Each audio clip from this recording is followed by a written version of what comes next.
Benarkah posisi komisaris BUMN itu menjadi tempat bagi-bagi jabatan? Nah ini kan lagi rame ya, banyak menyoroti tentang orang-orang yang ditunjuk sebagai komisaris BUMN karena dianggap tidak punya kompetensi dan sebagainya. Ini sebenarnya kalau mau jujur kan bukan sekarang aja kan, ya periode-periode sebelumnya juga ada indikasi seperti itu.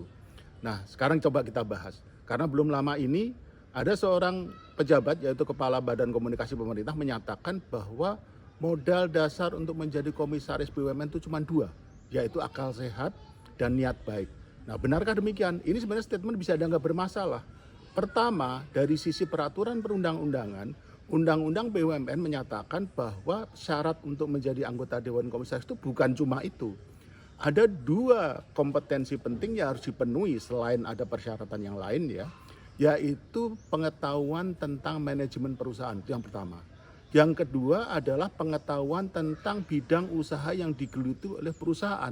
Nah ini tidak bisa diabaikan, artinya tidak bisa kalau dikatakan bahwa syarat untuk menjadi komisaris BUMN itu cukup akal sehat dan niat baik saja. Selain itu, kita juga pakai logika saja.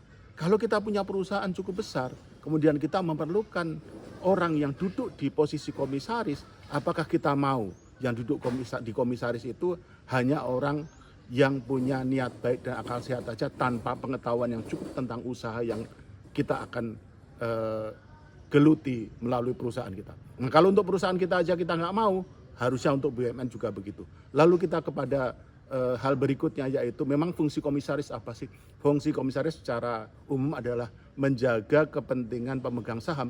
Jadi kalau yang menjadi pemegang saham adalah pemerintah untuk kasus BUMN, pemerintah memang berhak untuk menunjuk siapapun yang dianggap memenuhi syarat untuk mewakili kepentingan dia. Tetapi bisa nggak ya kita usulkan jalan tengah? Kalau memang calon komisaris itu tidak punya kompetensi di bidang yang akan digeluti terkait dengan perusahaan BUMN itu, bisa nggak kalau kita usulkan, kalau gitu perlu ada training deh, sebulan atau 2 minggu, 3 minggu lah untuk memberi pembekalan kepada calon komisaris itu. Mungkin ini bisa menjadi jalan tengah. Kalau menurut teman-teman gimana?